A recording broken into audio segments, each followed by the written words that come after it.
যারা ইউরোপে নতুন আসতে চান তাদের জন্য আজকের আমার এই ভিডিওটি। ইউরোপে চাকরির বাজার সম্পর্কে কিছু ধারণা যা প্রায় সময়ই বাস্তবতার সাথে মেলে না। আমরা মনে করি ইউরোপের সব দেশে চাকরি পাওয়া সহজ, আর বাস্তবতা হলো ইউরোপে চাকরির বাজার দেশভেদে ভিন্ন।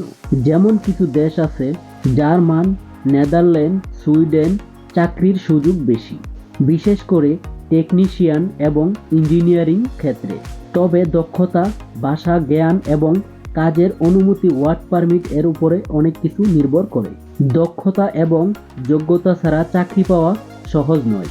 আমরা মনে করি ইংরেজি জানলেই চাকরি পাওয়া যাবে, কিন্তু বাস্তবতা একটু ভিন্ন।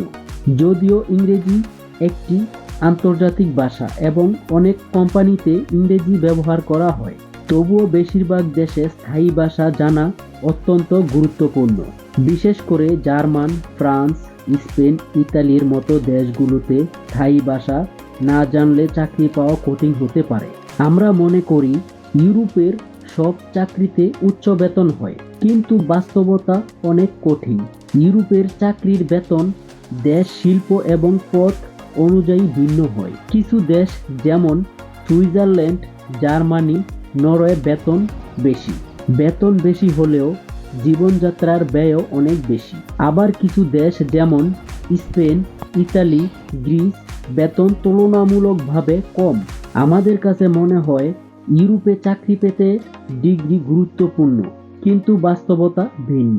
ডিগ্রি গুরুত্বপূর্ণ হলেও অনেক ক্ষেত্রে কাজের অভিজ্ঞতা, দক্ষতা এবং নেটওয়ার্কিং আরও বেশি গুরুত্বপূর্ণ। বিশেষ করে টেকনিশিয়ান কাজের ক্ষেত্রে সার্টিফিকেট এবং প্র্যাকটিক্যাল দক্ষতা বেশি মূল্যায়ন করা হয়।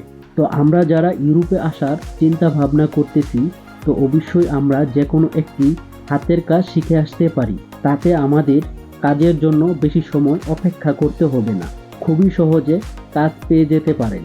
তো আমার এই ভিডিওটি যদি ভালো লেগে থাকে তাহলে লাইক, কমেন্ট, শেয়ার করে সাথেই থাকবেন।